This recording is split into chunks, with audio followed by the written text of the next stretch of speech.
नमस्कार दोस्तों, स्वागत है आप सभी का एक बार फिर से आपके अपने यूट्यूब चैनल एक्सेलेंस एकेडमी में। तो फ्रेंड्स, जैसा कि आप सभी को पता है कि हमने आपके लिए यहाँ पर घटना चक्र प्रीवियस ईयर एमसीक्यूज़ का एक सीरीज शुरू किया है, जिसमें कि हम आप लोगों को यहाँ पर घटना चक्र जो प्रीवियस ईयर है उसके एमसीक्यूज़ लेके आते हैं और विद एक्सप्लेनेशन हम यहाँ पर देखते हैं। तो आज का जो हमारा ये वीडियो रहने वाला है दोस्तों, ये रहने वाला है इंडियन हिस्ट्री का, और इसमें हम कुछ प्रीवियस ईयर के क्वेश्चन देखेंगे दोस्तों, जो कि आपको आने वाले जो आपके एग्ज़ाम होंगे उसमें काफ़ी हेल्पफुल होंगे। तो आइए दोस्तों शुरू करते हैं, क्योंकि हमने यहाँ पर जो हमारा क्वेश्चन नंबर 86 है यहाँ तक देख लिया था। तो मैं आपको यहाँ पर सीरियल वाइज करवाता हूँ इसमें आगे कि जैसे यहाँ पर जो आज का हमारा पहला प्रश्न ये रहेगा आपका 87 से। तो लिखा गया है दोस्तों कि वैदिक काल में किस जानवर को अघन्या माना गया है। तो आपसे पूछा गया है कि जो वैदिक काल था उसमें अघन्या जो है किस जानवर को माना गया था। ऑप्शन ए है बैल, ऑप्शन बी है भेड़, ऑप्शन सी है गाय, ऑप्शन डी है हाथी। इसका राइट आंसर हो जाएगा ऑप्शन नंबर सी यानी गाय। तो देख सकते हैं आप, ये यूपी पीसीएस 2008 में ही आपसे क्वेश्चन पूछा गया है। लिखा गया है वैदिक काल में गाय को अघन्या यानी न मारे जाने योग्य माना गया है। गाय की हत्या अथवा उसे घायल करने वाले व्यक्ति को मृत्युदंड तथा देश निकाला की व्यवस्था वेदों में की गई है। तो देख सकते हैं आप।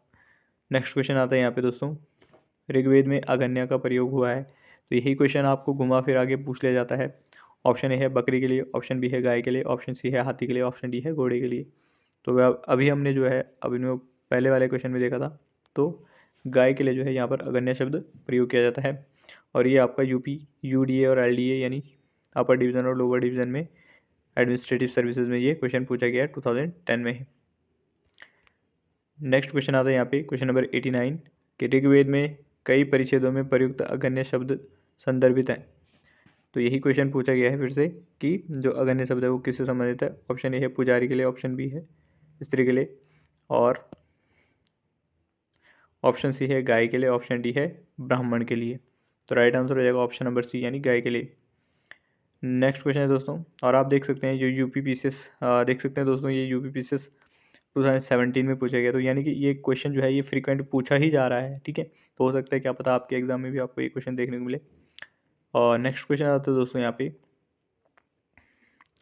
और ये जो कथन वाले क्वेश्चन है दोस्तों, अब ये इस तरीके से जो है आपसे काफ़ी पूछे जा रहे हैं उत्तराखंड के एग्ज़ाम में भी, जो आपने रिसेंटली जो है यहाँ पर ऑब्जर्व किया होगा।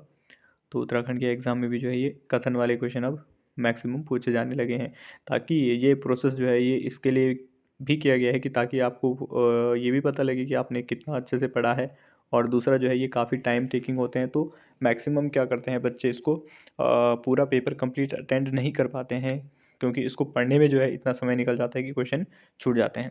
तो आइए देखते हैं दोस्तों यहाँ पे क्वेश्चन कि ऋग्वेद कालीन आर्यों और सिंधु घाटी के लोगों की संस्कृति के बीच अंतर के संबंध में निम्नलिखित कथनों में से कौन सा सही है। तो आपसे पूछा गया है कि जो ऋग्वेदिक कालीन आर्य थे और सिंधु घाटी के लोगों की संस्कृति के बीच जो है क्या अंतर था, उसमें कौन सा कथन सही है वो बताना है आपने। तो कथन पहला है यहाँ पे कि ऋग्वेद कालीन आर्य कवच और सिर स्त्राण यानी हेलमेट का उपयोग करते थे, जबकि सिंधु घाटी सभ्यता के लोगों में इनका कोई साक्ष्य नहीं मिलता है। नंबर 2 है यहाँ पे कि ऋग्वेद कालीन आर्यों को स्वर्ण, चांदी और ताम्र का ज्ञान था, जबकि सिंधु घाटी के लोगों को केवल ताम्र और लोह का ज्ञान था। नंबर 3 है यहाँ पे कि ऋग्वेद कालीन आर्यों ने घोड़ों को पालतू बना लिया था, जबकि इस बात का कोई साक्ष्य नहीं है कि सिंधु घाटी के लोग पशु को जानते थे। देखिए दोस्तों, यहाँ पर जो क्वेश्चन जो सॉरी पहला जो कथन है ये तो बिल्कुल है दोस्तों, क्योंकि आपने देखा होगा कि जो जो यहाँ पर आर्य लोगों का समय माना गया दोस्तों, उसमें जो है आपने देखा होगा कि जब भी कोई युद्ध करता था तो उनके पास क्या होता था, कवच होता था शरीर पे, और यानी कि सिर स्त्राण यानी हेलमेट भी जरूर होता था दोस्तों। देखा होगा आपने जो दिखाया जाता है कि जो आर्य लोग थे वो किस तरीके की उनकी पोशाक होती थी, ठीक है। और स्पेशली आपने युद्ध के समय में देखा होगा वो बिल्कुल एकदम फुली प्रिपेयर्ड होके जाते थे। तो पहला जो क्वेश्चन यहाँ पर जो कथन है वो बिल्कुल सही है दोस्तों। लेकिन देखिए दूसरा कहाँ से गलत हो रहा है, ये ऋग्वेद कालीन आर्यों को स्वर्ण, चांदी और ताम्र का ज्ञान था, ठीक है, इतना तो हमने मान लिया। लेकिन ये क्या कह रहा है कि सिंधु घाटी के लोगों को केवल ताम्र और लौह का ज्ञान था। लेकिन दोस्तों ताम्र तो ठीक है, चलो हमने मान लिया कि ताम्र का ज्ञान था, लेकिन यहाँ पर जो सिंधु घाटी सभ्यता के लोग थे दोस्तों, उनको जो है लोहे का ज्ञान नहीं था दोस्तों, लोहे का ज्ञान नहीं था, तो इस वजह से ये क्या हो जाएगा, ये स्टेटमेंट आपकी गलत हो जाएगी। और नेक्स्ट दोस्तों यहाँ पे कि ऋग्वेद कालीन आर्यों ने घोड़े को पालतू बना लिया था, जबकि इस बात का कोई साक्ष्य नहीं है कि सिंधु घाटी के लोग इस पशु को जानते थे। नहीं दोस्तों, यहाँ पर देखिए आप, वहाँ पर भी जो है घोड़े के भी जो है वहाँ पर साक्ष्य मिले हैं, सिंधु घाटी सभ्यता से भी जो है घोड़े के भी साक्ष्य मिले हैं। अब देखिए दोस्तों, अगर आपको स्टेटमेंट जैसे सेकंड अगर आपको पता है, या सेकंड से अगर आप यहाँ पर एलिमिनेशन मेथड भी लगाते हैं, तो यहाँ पर पूछा गया है कि सही कूट का प्रयोग करके सही उत्तर चुनिए। तो अगर जैसे आपने देखा कि यहाँ पर सेकंड जो स्टेटमेंट दी गई है, कथन सेकंड जो दी गया है, ये गलत है, तो आप दो जो यहाँ पर ऑप्शन है इनको ईजिली जो है यहाँ पर एलिमिनेट कर सकते हैं, क्योंकि दो वाला तो बिल्कुल भी गलत है। ठीक है, तो इस तरीके से आपके यहाँ पर क्या हो जाते हैं, स्टेटमेंट यहाँ पर क्या हो जाते हैं, एलिमिनेट हो जाते हैं। अब जो यहाँ पर दो एलिमिनेशन के लिए बढ़ जाते हैं, इसमें आपने देखना है कि ये सिंधु घाटी के लोग, तो अगर आपने थोड़ा बहुत भी पढ़ा होगा तो आप इसको एलिमिनेट कर पाएंगे कि जैसे यहाँ पे ले गए सिंधु घाटी के लोग इस पशु को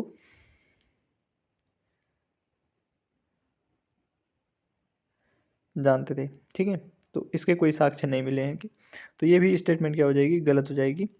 तो जो पहला वाला कथन है यहाँ पर कि केवल एक, तो जो यहाँ पर ऑप्शन ए है ये, कि फर्स्ट स्टेटमेंट यहाँ पर बिल्कुल सही हो जाएगी।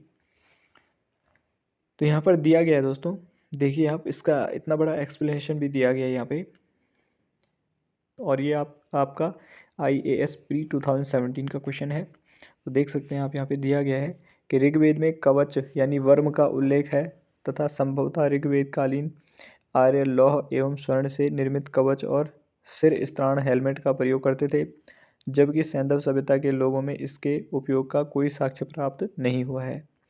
सिंधु सभ्यता के स्थलों के उत्खनन से प्राप्त युद्ध संबंधी उपकरण अत्यंत साधारण कोटि के हैं, इस बात की ओर संकेत करते हैं कि उन्हें भौतिक सुख सुविधाओं की ओर ही विशेष ध्यान था।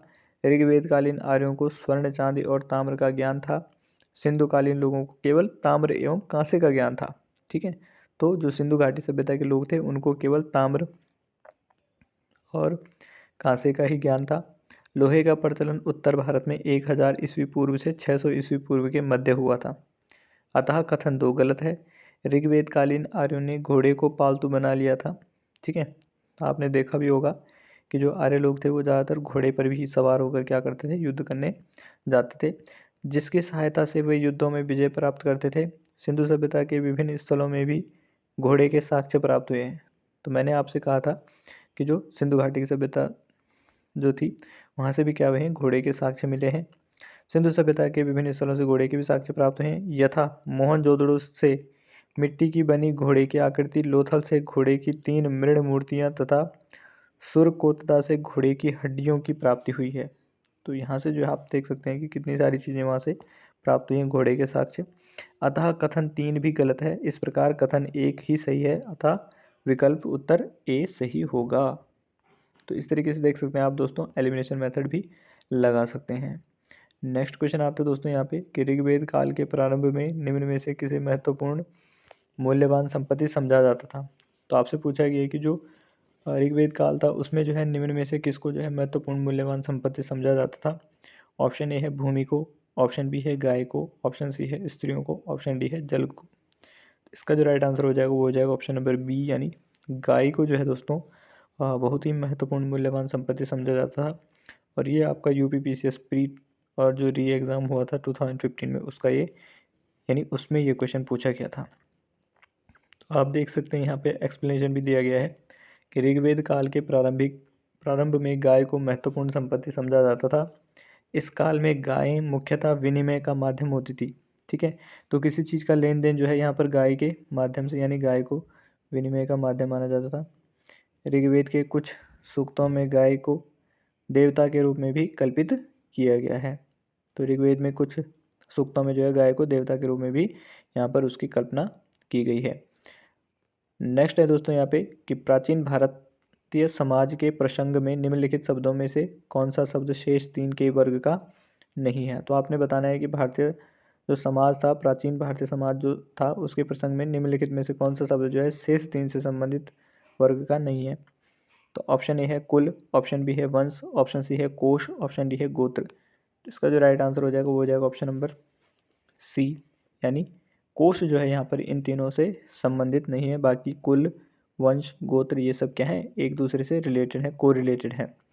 और ये आपका IAS प्री 1996 का क्वेश्चन है दोस्तों। देख सकते हैं आप यहाँ पे कि प्राचीन भारतीय समाज में संदर्भ में कुल, वंश, गोत्र परिवार से संबंधित है। ठीक है, तो परिवार से संबंधित, जबकि कोश परिवार से संबंधित ना होकर भंडार से संबंधित है।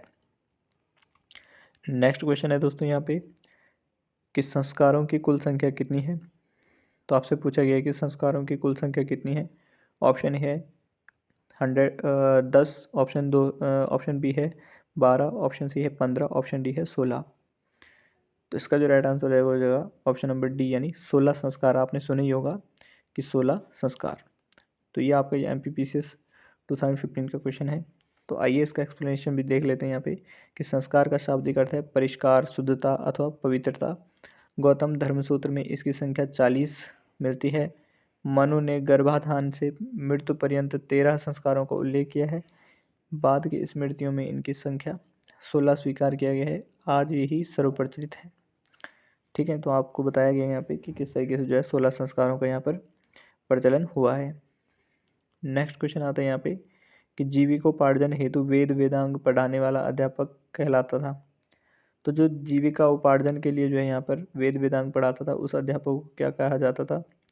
ऑप्शन ए है आचार्य, ऑप्शन बी है अर्धर्यु, ऑप्शन सी है उपाध्याय, ऑप्शन डी है पुरोहित। तो इसका राइट आंसर हो जाएगा ऑप्शन नंबर सी, यानी जो जीविका उपार्जन के लिए वेद वेदांग पढ़ाता था उसे उपाध्याय यहाँ पर कहा जाता था। और ये आपका उत्तराखंड UDA और LDA मेंस 2007 का क्वेश्चन है दोस्तों, देख सकते हैं आप। और यहाँ पर इसका एक्सप्लेनेशन भी दिया गया है कि वैदिक काल में जीविकोपार्जन हेतु वेद वेदांग पढ़ाने वाला अध्यापक उपाध्याय कहलाता था। आचार्य गुरु की स्थापना करके आचार्य गुरुकुल की स्थापना करके अपने शिष्यों को पढ़ाता था तथा कोई फीस नहीं लेता था, किंतु शिष्य के द्वारा दी गई दक्षिणा स्वीकार कर लेता था। तो ये थे दोस्तों आपके आज के क्वेश्चन। आई होप कि आपको वीडियो पसंद आया हो। अगर आपको वीडियो पसंद आया हो तो वीडियो को लाइक करें, चैनल को सब्सक्राइब करें, साथ ही साथ पढ़ते रहें, अपना ध्यान रखें।